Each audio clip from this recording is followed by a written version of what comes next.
and then I'll ask the first question. And we are live, so welcome everyone to Think Young, Hidden Inventors, celebrating innovation for a more competitive and resilient Europe. It's organized in partnership with Ericsson. If you follow us in the last month, we've been organizing several activities. And in a world filled with crucial challenges, research and innovation are key to building a more sustainable society. As the home of countless of legendary inventors, and some of them we try to portray and invite in our live debate, Europe must continue to its strong heritage of inventiveness. The European Commission President, Ursula von der Leyen, ambitious agenda requires a policy habitat that incentivizes present and future inventors, allowing them to flourish and to prosper. Today we're honored, and personally I'm also a bit proud to have two special guests to join us in our conversation on how safeguard Europe's future as a true beacon of innovation. First and foremost, thank you again for being with us, Mariya Gabriel, European Commissioner for Innovation, Research, Culture, Education and Youth, and Peter Laurin, Senior Vice President and Head of Business Area Managed Services at Ericsson. Mariya, Peter, thank you for being with us. Mariya, first question, we start from you. Young people today will be key to finding innovative solutions and fundamental challenges as climate change, for example. And empowering the next generation is vital to build a stronger future. How can we foster the next generation of European inventors through Horizon Europe, or in particular, the new European Innovation Council? Thank you. Thank you very much, Andrea. Good morning, ladies and gentlemen, dear Peter and dear inventors. First of all, I would like to congratulate Think Young and Ericsson for this extraordinary campaign, Hidden Inventors.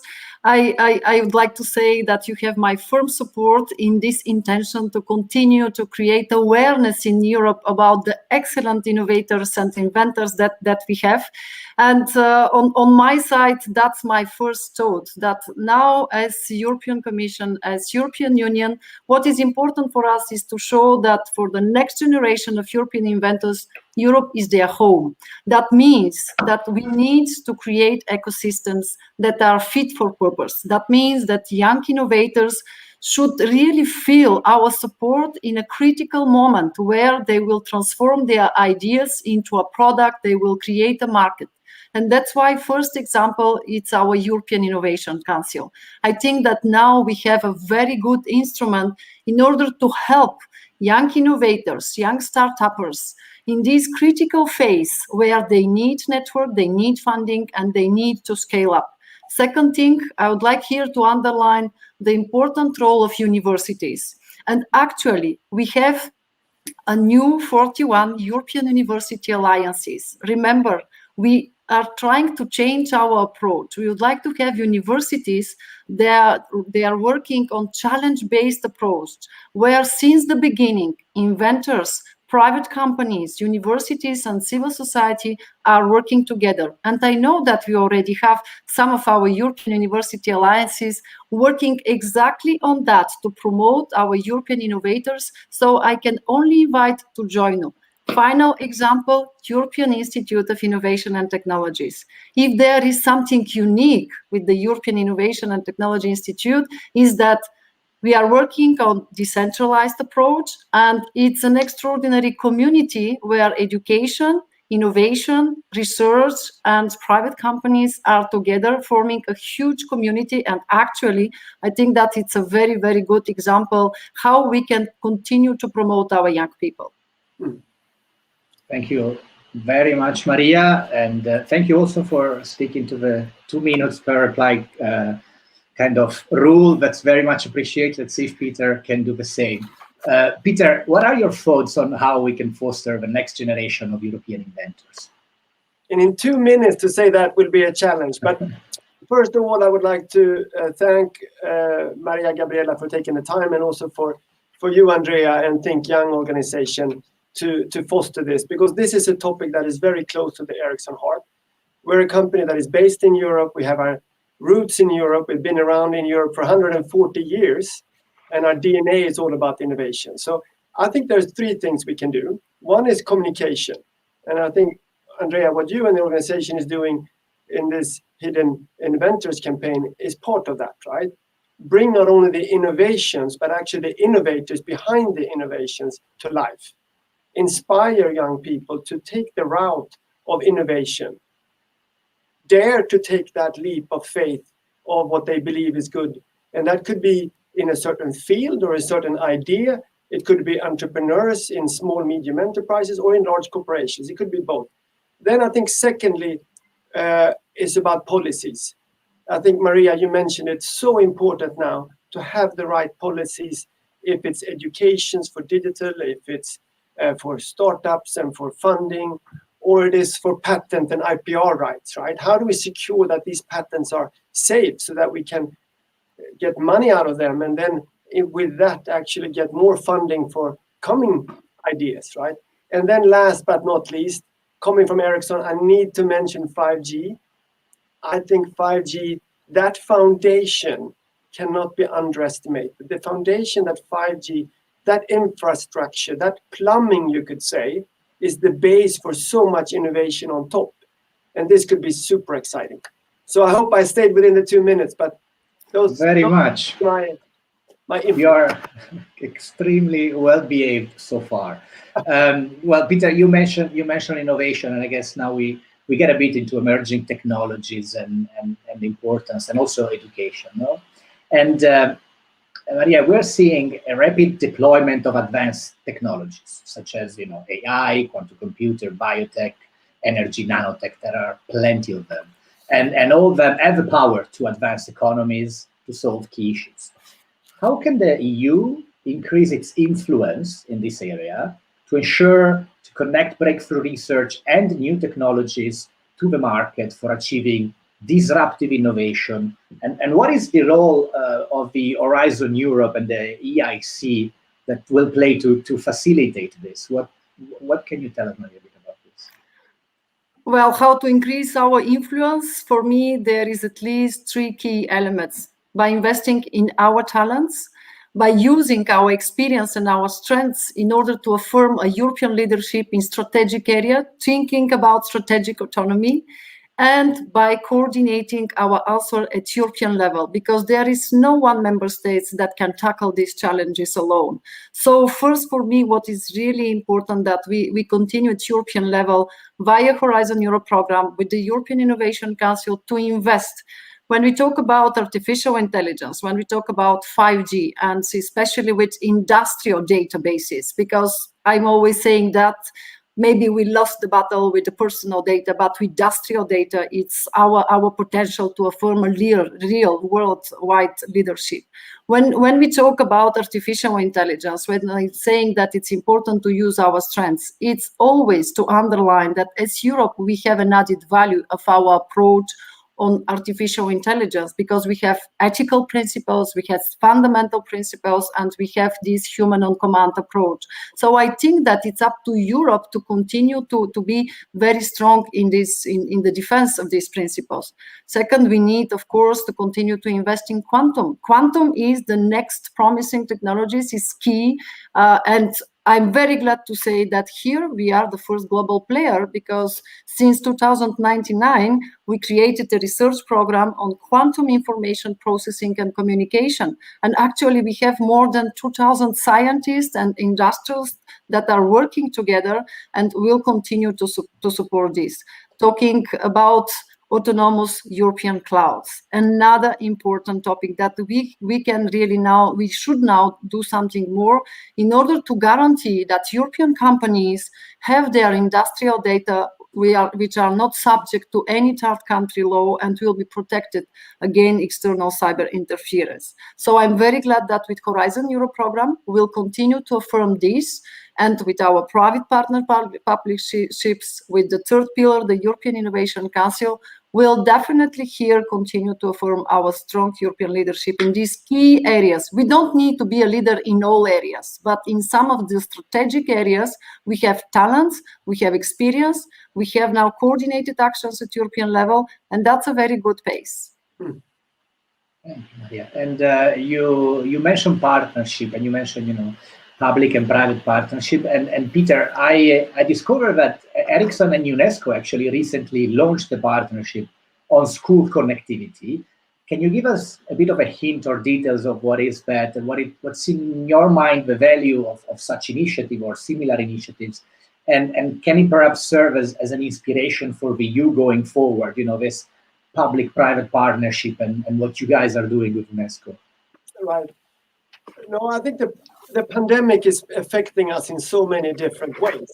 And education is an area that has been hit heavily. So we were discussing internally, how can we support? And we've had a quite long-standing relationship with the UN different bodies. And one thing that we now did with the UNICEF is what we launched in July of 2020, is to help with connecting schools. So it's the initiative that they have in their GIGA initiative with the ITU, together with ITU, and it's around connecting schools across the world for an education that is digital. An internet connection will be such a big advancement in that. So we have now taken 35 countries on to map the connectivity of these schools, and the mapping of the connectivity is the first step in enabling a high internet connection to these different facilities. So this is a big initiative. I'm super proud as an individual and as an employee that we took this initiative. It's a 3-year engagement, and it's I think we are actually the first private sector partner to make a multi-million-dollar commitment into this. So super good. That is just, of course, a small step. I'm not saying that is the magic bullet, so to speak, but that is one thing. Another thing that we are doing is with UNESCO, as you mentioned, right? And this is about how should the curriculum, a little bit what you said, Mariya, about how do we now educate, how do we now take this new opportunities that AI and digital really provides, but not make them only to the high-end universities of advanced markets, but how do we bring those opportunities to a larger audience? So UNESCO is doing a fantastic job there, and what we can contribute with is education in the sense of how should the curriculum look like? How should AI training really look like to make it simple, demystify it?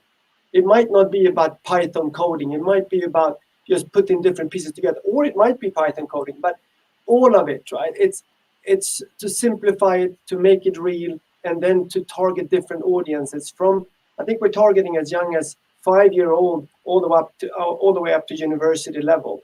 And that is 2 small initiatives that I hope can inspire others. Thank you, Peter, and definitely very, very inspiring. And you both mentioned the importance of an ecosystem, when there are different actors playing together. And if we link a bit back to the Inventor campaign that we're trying to do, intellectual property is a powerful tool, for the EU to thrive in such a competitive market. But also, there are some concerns somehow that the EU is falling behind a bit in IPR. And Mariya, if I can ask you, how will the EU step up and fight against issues related to IP infringements, such as counterfeiting and privacy?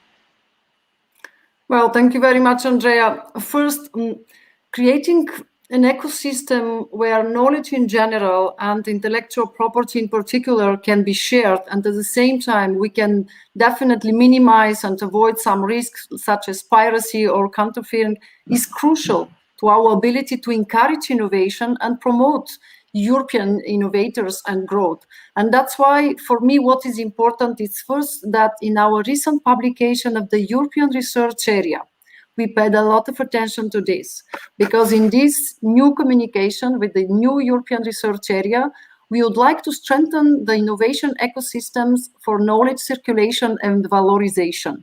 And among the foreseen actions, we would like now to update and develop guiding principles for creating value from knowledge and a code of practice for the smart use of intellectual property. These actions should help innovators to share, protect, and use knowledge safely in the current dynamic context. And second thing, I believe that inventors should have access to effective and affordable intellectual property protection throughout Europe, so that innovation can be valorized and rewarded. And in this context, something new, the forthcoming launch of the unitary patent expected for 2022. I think that it will be an important milestone, putting an end, and at least we hope, to the fragmentation and the actual complexity. And finally, of course, we'll continue our actions in promoting several initiatives to combat IP infringements, such as the application of the directive on the enforcement of IP to ensure an effective and balanced judicial redress. And we are thinking about new initiatives to improve the management of intellectual property and to fight counterfeiting and piracy, like the upcoming Intellectual Property Action Plan. That was planned to have this plan before the end of the month of November. I'm not sure that it's always the right timetable, but at least before the end of the day, we'll have this. So I think that it's what we need now, this time, for our inventors. It's examples, concrete actions, not only beautiful words. Right. Absolutely. Thank you, Mariya. And Peter, if we stay a bit on this topic, supporting the inventors with the freedom to innovate, it's clearly an important part, and it's crucial for the pipeline between invention and then the global product. And this pipeline, we stress a lot, that Europe rightly focused a lot on, startup and entrepreneurship, but there is a part before, which is inventor. They are the one who actually come up with invention that then can become a global product. When intellectual rights are strong, innovation thrives. According to last week, actually, 2 weeks ago, we interviewed Vesa Letovirta, who won the Ericsson Inventor of the Year award. And he clearly said, when company invest money in R&D and patent technology, they can then share them with others, they can share them on fair terms, they can continue this virtuous cycle of innovation. However, IP, it's often debated. It's a topic that it's clearly often on the table. And how do you think that can you and the member states, because let's not forget there are also the member states in the debate, create a more favorable environment for Europe's inventors? Right. No, thanks for the question. And Mariya, I just want to say that what you said, I echo that 100%. That's music to our ears, right? Because as you said, Andrea, we would like to lower the barriers, right? It should be simple to file the patents. And what you talked about, the patent court, the unitary unified patent court that we have debated in Europe for some time, if we can put that to play, meaning that you don't need to file a patent and maintain patents in 27 different member states, but you can have one shop and one body that would simplify, reduce cost, and also protect the inventions that otherwise is more harder and more expensive to manage. So that would be one thing that I think would be super good if we can put into play.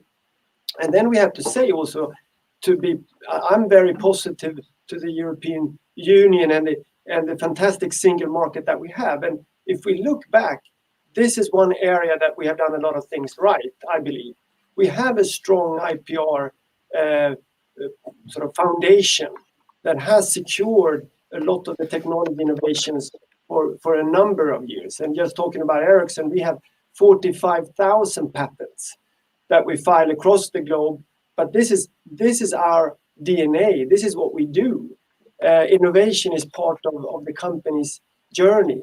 So if we can help to simplify this, it's good for the company, but it's also good for those individual inventors. As you said, Andrea, the Inventor of the Year is one sort of culture we have to promote them, right? But we also want them to be easy to file those patents, and they should feel protected. And as Mariya said, if something is not going right, you should be able to go to these courts and claim your rights. Absolutely. Thank you, Peter. Mariya, there is one thing that you're a strong advocate of, and if we move more, as we were talking about innovation area and the corporate culture, you're a strong advocate of the creation of the EU innovation area. And you mentioned this several times. Do you think it could better support the ambitions of today's inventors? And what would be the key actions to take to withstand the challenges of tomorrow? Absolutely. I think that we need more than ever now of European innovation area. First, because always remember that we have excellent scientific results, but we need to translate this scientific excellence into products and services with innovation. So I think that for me, that will be very important if we manage to create this area, because we need, first of all, to support our talents. And second, not only to talk about excellence, but to talk about access to excellence, because the divide in Europe about R&I, it's a fact. And if you'd like to encourage all our talents in all our different regions, that Europe is there for them, we need to work together. That means, second element, synergies. We can't achieve European innovation area only working with the European Innovation Council or with the universities.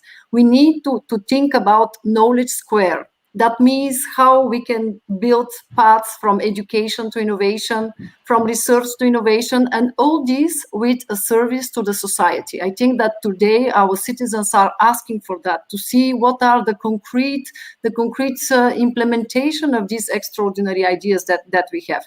And one very good example that was during R&I days, where for the first time the European Innovation Council and the European Institute of Innovation and Technology signed a letter of intent in order to work together, to build synergies and to see how they can really improve things on the ground.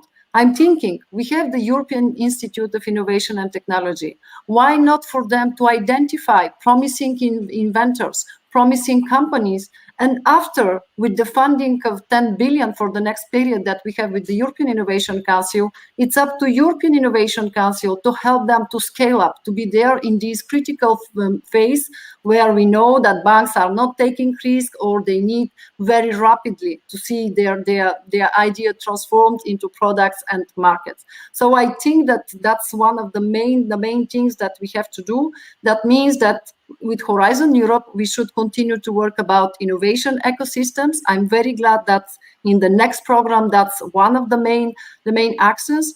But that means that we need to work with all our regions. And that's why I'm very glad that actually with the Committee of the Regions, we are preparing an action plan for the next 2 years.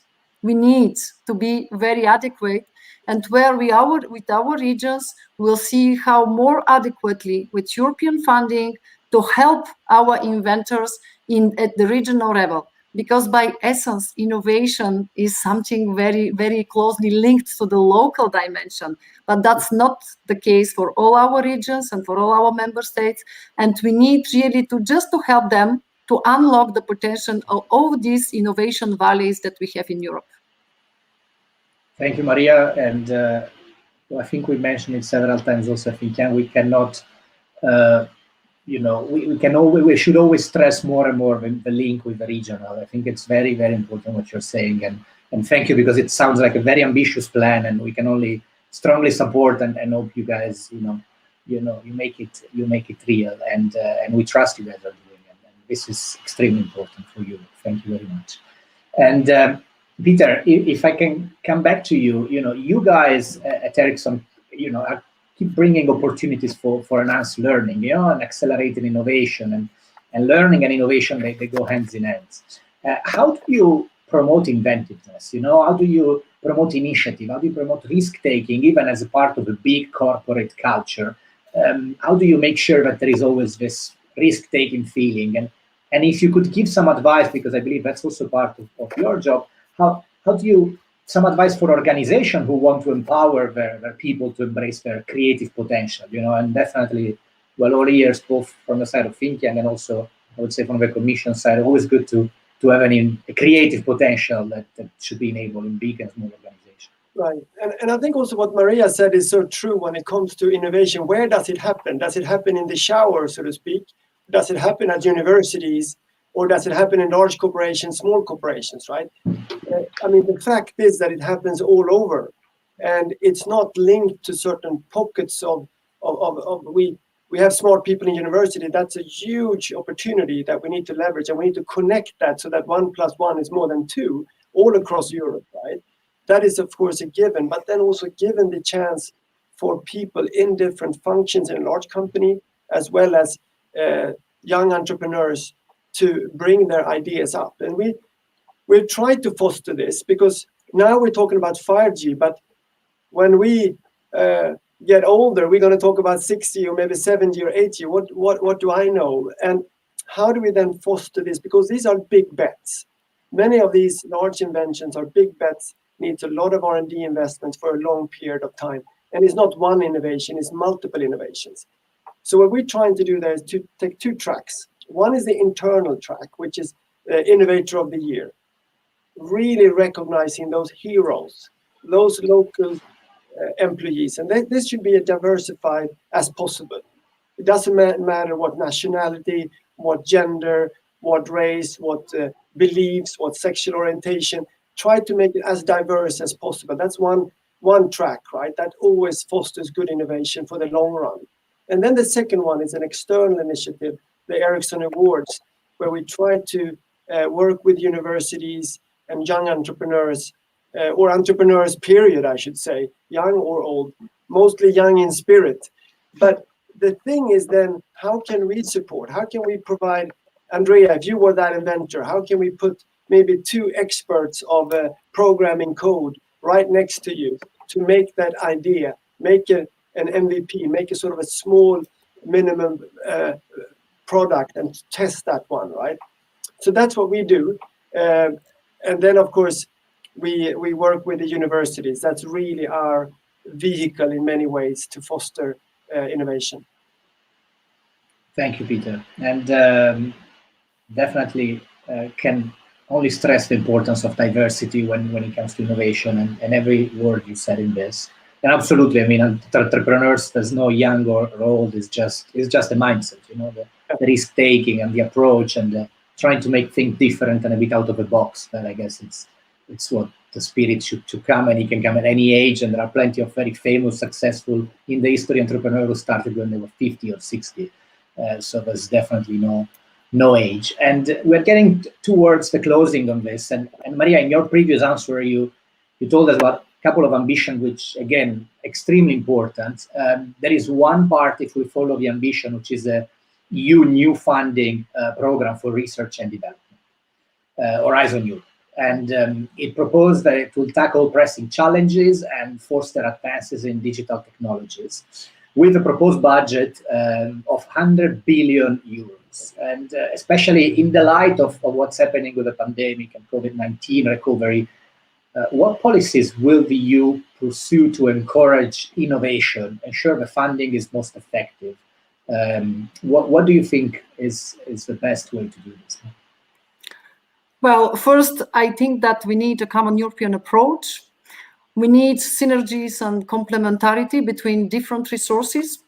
And I think that we need really to have some lessons learned during this crisis, like flexibility, targeted investments, and cooperation.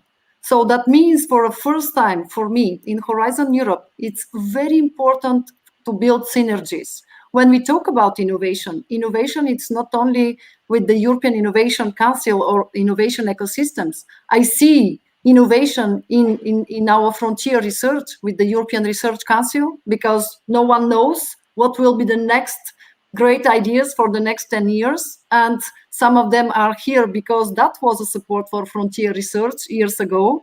Second, I can see how the innovation can help us with the second pillar of Horizon Europe. For example, not only with partnerships, because we'll continue our support on health, on digital, on energy, but we have something new in the second pillar of Horizon Europe is our missions. 5 missions tackling cancer, smart cities, waters, soil, and climate adaptation. How we'll achieve that without inventors? I can't see you. We need innovation. If you'd like really to have by 2030, 100 European climate neutral cities, we need inventors and we need young inventors. And that was one of my first things that I paid a lot of attention. And actually the missions boards already gave me the reports, and I'm very glad that the role of innovation, the role of young people is here. But it's now up to us to transform this into a reality. And the same synergies between different funds. My question here is how this time we'll stop to talk about synergies and we'll do from this beautiful word a real thing that works on the ground. Take, for example, the Seal of Excellence. We are giving thousands of Seal of Excellence, and all of them are potentially a breakthrough technologies, products, and services. But for our regions, it's very difficult to funding them. And that's why now for many, many months, we are working together with Elisa Ferreira, the Commissioner for Regional Development, in order to allow that people that have Seal of Excellence with great idea don't pass by all these procedures of notification, state aid rules, and they can obtain funding directly from their region or from their state. It's time really now to operationalize some of our ideas, and that's my intention. And when we talk finally about synergies, it's really now very, very important to see how we can use other fundings, because with Horizon Europe, it will be not enough. We need to use React-EU, we need to use Next Generation, we need to use Digital Europe program and the European Regional Development Fund, the European Social Fund. So now, I think that will be the main challenge. We have funding. It's time really to have targeted investments, to be flexible, to be just innovative in our policies too, and to promote cooperation and talents across Europe. Thank you very much, and that's very beautiful words, and not only words. I mean, actually, actions with which we definitely should take, the starting point to recover from everything that is happening in the world. And thank you also for spelling them out, because sometimes the problem is that people say there are a lot of funding available, but then it's very important that someone in your position come and spell out the name so people can go online and discover which are the opportunities available, which are many, and there's plenty of money. And as you say, synergy is really important. It's important we put it in place as well. Peter, getting towards the closing, how can companies work with all these policies? And what else can you do to help foster innovation, competitiveness, and resilience as well, given everything that is happening in this ever-changing world? Right. No, thanks for that, Andrea. And I have to say that it's probably never been more important. I mean, how do we get out of the pandemic and bounce back, so to speak? I think innovation plays a hugely important role. Also to address new challenges. I mean, Mariya, you talked about climate change. I think that is a huge challenge that we need to address. There's plenty of things we can do. And also, I think we have done a lot of good things by the previous EU Commission with Horizon 2020 was a massive success. METIS project, which was defining the sort of the early 5G back in 2012, was also a great success, right? So there has been a lot of those, I think, success stories that we should build on and feel confident that what you talked about, the Horizon Europe, the next program now, right? That is also important. But we shouldn't underestimate also unleashing the potential of some of these technologies. I say that we have two technology shifts at the same time as we have the pandemic going on. So there's a lot of things happening. And those two, for me, it's really 5G and AI. And AI is nothing without the data. So we need to enable it through data. But that is super important. So I believe that Europe cannot fall behind. We need to have the 5G out there. And this will be the enablement. This will be the foundation for innovation on top. And to make an example, Spotify would have been nothing without 4G. I mean, that's what really came to life on your phone. Uber would have been nothing without 4G. And all of these examples, right? And for 5G, we can imagine what will happen when the latency is so low, so your Fortnite experience on your phone is better than your fixed, right? Or that the resilience that you need for to work in a pandemic actually is there, right? Everyone is equally quickly connected. That will create new innovation. And then EU commissioning and funding will be super important, but equally private capital, right? That will come in to see these opportunities and invest in Europe rather than other parts of the globe, right? So there is a fantastic opportunity to be an inventor in the years ahead. Thank you very much, Peter. And we are, well, at the closing. And first of all, thank you, everyone, for watching this. And thanks to our two wonderful speakers, Mariya and Peter. we don't know how important and how precious is your time, and thank you for taking the time to spend this half an hour with us and with the people who were watching. Let me thanks a lot the team who worked behind the scene to put all this together, and it's a big team, and the work was really important, and they work on the whole Hidden Inventors campaign. And you can follow it with the hashtag Hidden Inventors on our website, hiddeninventors.eu. So there's plenty of places. Again, there's so much potential that can be that Europe has the ability to unleash and to become a beacon of innovation. So Mariya, Peter, thanks a lot for your time. Thank you. Thank you. And well, stay tuned. You can follow the Hidden Inventors campaign. We'll still have a couple of days, and definitely let's make sure that European inventors are not hidden anymore. And thanks a lot, and have a great day.